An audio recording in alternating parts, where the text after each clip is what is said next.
नमस्कार, मैं Shivaditya Das. Welcome back to my channel. आज हम लोग बात करेंगे लाइट के बारे में। ये एक बहुत खूबसूरत और इम्पोर्टेंट चैप्टर है, तो चलो शुरू करते हैं।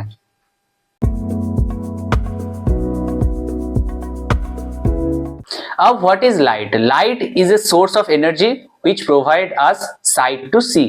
मतलब लाइट एक ऑब्जेक्ट, मतलब एक सोर्स ऑफ एनर्जी है जो हम लोगों को चीजों को देखने में मदद करता है।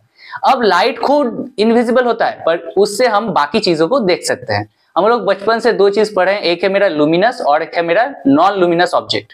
लुमिनस ऑब्जेक्ट जो खुद का लाइट एमिट करता है, जैसे कि मेरा सन, ठीक है। नॉन लुमिनस ऑब्जेक्ट मतलब जब कोई लाइट एमिट नहीं करता। जैसे मान लो एक डार्क रूम, एक डार्क रूम में सब मतलब अंधेरा होता है। क्यों? क्योंकि वहां पे कोई लाइट एमिट नहीं कर पा रहा। समझ में आया? अब लाइट का एक चीज जान लो, जब एक सिंगल पार्टिकल मूव करता है, ठीक है, तब उसको हम लोग बोलते हैं रे। जब ग्रुप ऑफ रे एक साथ कहीं पे ट्रेवल करता है तो उसको हम लोग बोलते हैं बीम ऑफ लाइट। सिंगल को बोलते हैं रे और इसको बोलते हैं बीम। तो लाइट का एक बेसिक आइडिया तुम लोगों को आ गया।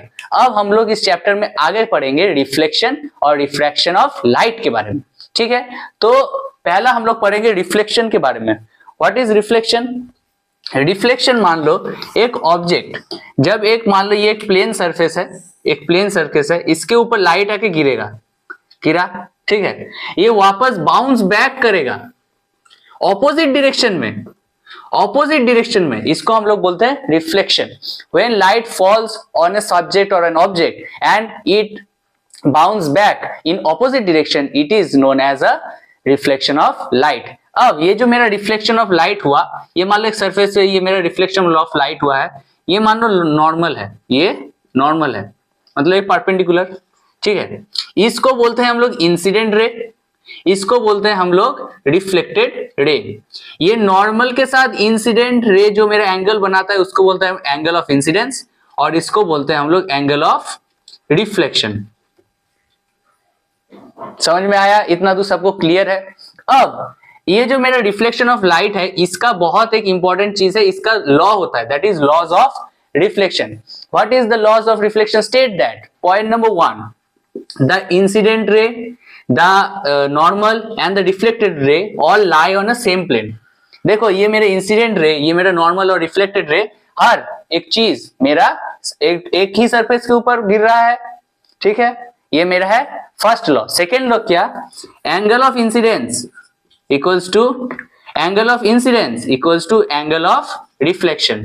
मतलब ये जो मेरा इंसिडेंट एंगल है और ये मेरा रिफ्लेक्टेड एंगल है, ये दोनों सेम होगा। ये है मेरा लॉज ऑफ रिफ्लेक्शन। दो है और बहुत इंपॉर्टेंट है। अब हम लोग पढ़ेंगे इमेज के बारे में। अब what is an image? Image होता है दो तरह का, एक होता है मेरा रियल और एक होता है मेरा वर्चुअल, ठीक है। अब रियल इमेज क्या होता है? देखो अगर तुम लोग कहीं पे मूवी थिएटर में गए हो, वहां पे जो स्क्रीन होता है, वहां पे जो इमेज होता है वो है मेरा रियल इमेज, ठीक है। और वर्चुअल इमेज क्या होता है? वर्चुअल इमेज होता है जो मेरा स्क्रीन पे फॉर्म नहीं होगा। जब तुम लोग एक मिरर के सामने खड़े हो, तब वहां पे जो इमेज है वो तुम्हारा पीछे दिख रहा है, इमेज का तो पीछे फॉर्म हो रहा है ना मिरर का, तो वो है मेरा वर्चुअल इमेज, ठीक है। अब रियल इमेज हमेशा मिरर के सामने फॉर्म होगा और वर्चुअल इमेज हमेशा पीछे होगा। रियल इमेज और वर्चुअल इमेज में और एक मेजर डिफरेंस है। रियल होता है तुम्हारा इन्वर्टेड और वर्चुअल होता है मेरा इरेक्ट। इन्वर्टेड मतलब क्या? उल्टा। इन्वर्टेड मतलब क्या? उल्टा। मतलब ये एक इमेज है तो यहाँ पे एक स्क्रीन रख दिया, ये है मेरे इन्वर्टेड, ये उल्टा हो जाएगा।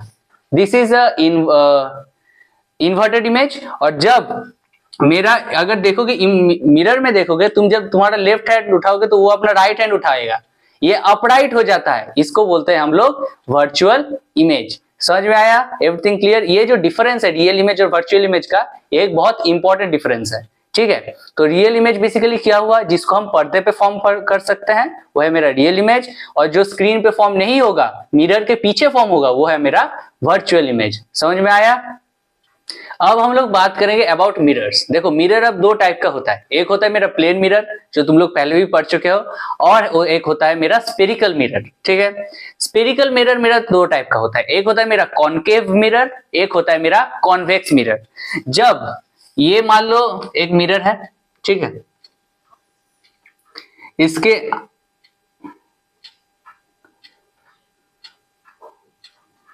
यह है मेरा एक कॉन्वेक्स मिरर। मतलब जब इसके ऊपर कभी लाइट पास करेगा, जब भी लाइट पास करेगा इसके ऊपर, ये इस लाइट को कॉन्वर्ज करेगा। This is a converging of light, this is called a convex mirror.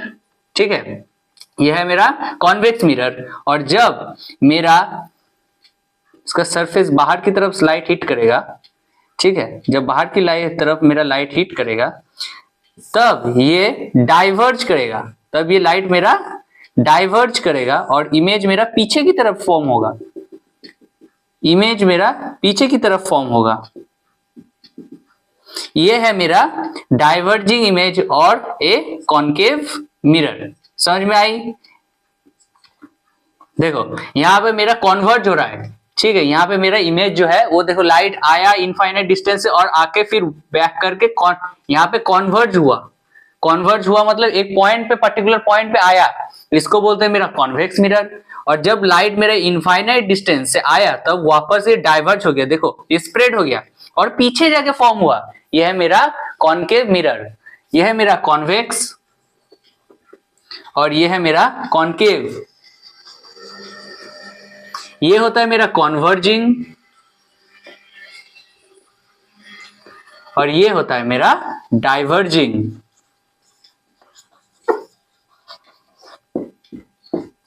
समझ में आया? तो this is a convex mirror, this is a concave mirror. और अब ये जो मिरर है, इसका हर एक मिरर का एक अलग अलग मतलब क्या बताए, यूजेस होता है। ठीक है, ये एक पर्टिकुलर जगह पे यूज होगा, ये एक पर्टिकुलर जगह पे यूज होगा। अब ये कहां कहां पे यूज होगा, ये हम लोग आगे जितना जाएंगे उतना पढ़ेंगे। पहले अब ये जो इमेज फॉर्मेशन है, किसको क्या बोलते हैं, ये जो पॉइंट पे, ये जो पॉइंट है जहां पे बाइसेक्ट किया, जहां से आया, अब हर वक्त तो अब इनफाइनाइट डिस्टेंस से नहीं आएगा, तो वो पर्टिकुलर एक पॉइंट से आता है। अब पहले वो पॉइंट के बारे में हम लोग जानेंगे। तो अगर ये मान लो मेरा एक मिरर है, ठीक है, अच्छा ये जो मैं अभी कर रहा हूं, ये डॉट बना रहा हूं, ये क्या है, ये बेसिकली सिल्वर्ड लेयर है, सिल्वर्ड लेयर्ड है, ये ड्रॉ किया। ठीक है, पहला कुछ टर्म है, पहला है मेरा सेंटर ऑफ कर्वेचर, ये है मेरा मान लो सेंटर ऑफ कर्वेचर, इसको सी से रिप्रेजेंट करता है। ये अगर गोल को कंप्लीट करोगे तो ये मेरा सेंटर ऑफ कर्वेचर होगा। मतलब ये तो एक स्फेरिकल सर्कल को आधा कर दिया, तो इसका पूरा अगर करोगे तो यहाँ पे मेरा सेंटर ऑफ कर्वेचर होगा।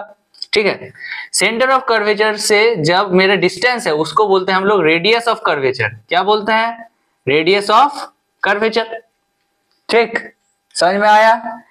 ये जो जहां पे ये पॉइंट है इसको बोलते हैं हम लोग पोल, इसको हम लोग बोलते हैं पोल। तो सी मेरा क्या हो गया, सेंटर ऑफ कर्वेचर, आर हो गया मेरा रेडियस ऑफ कर्वेचर,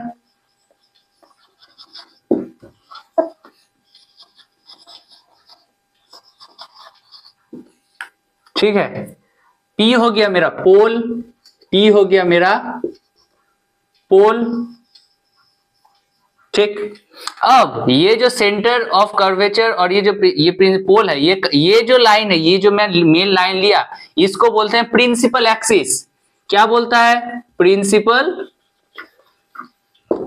एक्सिस। समझ में आया? अब एक होता है मेरा प्रिंसिपल फोकस, जो मेरा एकदम बीच में होता है, उसको हम लोग डिनोट करते हैं एफ से। अब ये जो एफ से पी का मेरा जो लेंथ है, ये बहुत एक इंपॉर्टेंट डेफिनेशन है, इसको हम लोग बोलते हैं फोकल लेंथ। तो एफ मेरा क्या हो गया? एफ हो गया मेरा फोकस और यह है मेरा फोकल लेंथ और यह है मेरा प्रिंसिपल एक्सिस। समझ में आया? ये सारा चीज जो है ये बहुत इंपॉर्टेंट टर्म है, मतलब अगर ये जान लिया तो अब हम आगे और भी पढ़ सकते हैं। ये पूरा चीज क्लियर हुआ? समझ में आया? It's very easy. यह है मेरा पोल, यह है मेरा सेंटर ऑफ कर्वेचर, यह है मेरा फोकस, यह है मेरा फोकल लेंथ, यह है मेरा रेडियस ऑफ कर्वेचर, यह है मेरा प्रिंसिपल एक्सिस। समझ में आया? इसके रिस्पेक्ट में सब कुछ होता है। तो ये तुम लोग देख के बता ही सकते हो ये कॉन्वेक्स मिरर है, क्योंकि ये कन्वर्जिंग होगा, क्योंकि इसका अच्छा कॉन्वेक्स में क्या होता है, कॉन्वेक्स में ये जो बिट्स है ये अंदर की तरफ होता है।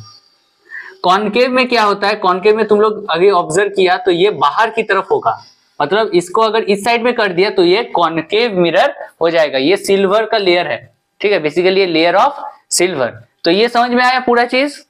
अच्छा, अब हम लोग पढ़ेंगे साइन कन्वेंशन। अब साइन कन्वेंशन एक बहुत इंपॉर्टेंट चीज है, ठीक है। पहले पढ़ लो, ये है मेरा पॉजिटिव होगा यहाँ पे इस साइड, नीचे होगा तो नेगेटिव, ठीक, ऊपर हुआ तो पॉजिटिव, नीचे हुआ तो मेरा नेगेटिव, ठीक है। अगर मिरर के सामने हुआ तो होगा नेगेटिव, और मिरर के पीछे हुआ तो होगा मेरा पॉजिटिव। यह है मेरा साइन कन्वेंशन, मतलब ऊपर हुआ पॉजिटिव, नीचे हुआ नेगेटिव, इस साइड में होगा तो नेगेटिव, अगर पीछे होगा बिहाइंड तो होगा पॉजिटिव। समझ में आया? ये बहुत इंपॉर्टेंट है, क्यों? जब ऑब्जेक्ट और इमेज का प्लेसमेंट, इसके बदौलत मेरे को पता चलेगा। ये हमारा न्यूमेरिकल्स में मेनली काम में आता है, ठीक है। जहां पे हम लोग न्यूमेरिकल्स करेंगे, वहां पे एजम्पशन से मेरे को इसका कैरेक्टरिस्टिक्स और प्रॉपर्टीज मिरर का पता चलेगा। समझ में आया? और एक चीज देखो, ये जो मेरा रेडियस ऑफ कर्वेचर है और ये मेरा फोकल लेंथ है, अगर ठीक से देखो, ये देखो इसका आधा है तो ये अगर इसका आधा है तो इसको हम ऐसे लिख सकते हैं, r इक्वल्स टू 2f, ये मेरा रिलेशन हो गया। r इक्वल्स टू 2f या फिर c इक्वल्स टू 2f, दोनों सेम ही है। r इक्वल्स टू 2f मतलब ये सेंटर ऑफ कर्वेचर का आधा है मेरा फोकस, और रेडियस ऑफ कर्वेचर का आधा है मेरा फोकल लेंथ। तो यहां से लिख सकते हैं f इक्वल्स टू r/2 लिख सकते हैं। तो मान लो अगर रेडियस ऑफ कर्वेचर मेरा 30 दे दिया तो 30/2 मेरा फोकस कितना होगा? 15 सेंटीमीटर। समझ में आया? ये एक बहुत इजी और बेसिक चीज है, इसको याद रखना। समझ में आया बच्चों? तो इसी के साथ ये मेरा जो इंट्रोडक्शन क्लास है लाइट का, ये आज खत्म हुआ, ठीक है। तो लाइक करो, शेयर करो, सब्सक्राइब करो और अपना बोर्ड्स का प्रिपरेशन अच्छे से करो, ठीक है। ये चैप्टर बहुत वाइटल है और आगे सामने इसका और भी लेक्चर आएगा, तो बने रहो और इस वीडियो को शेयर करो अपने दोस्तों के साथ। Thank you.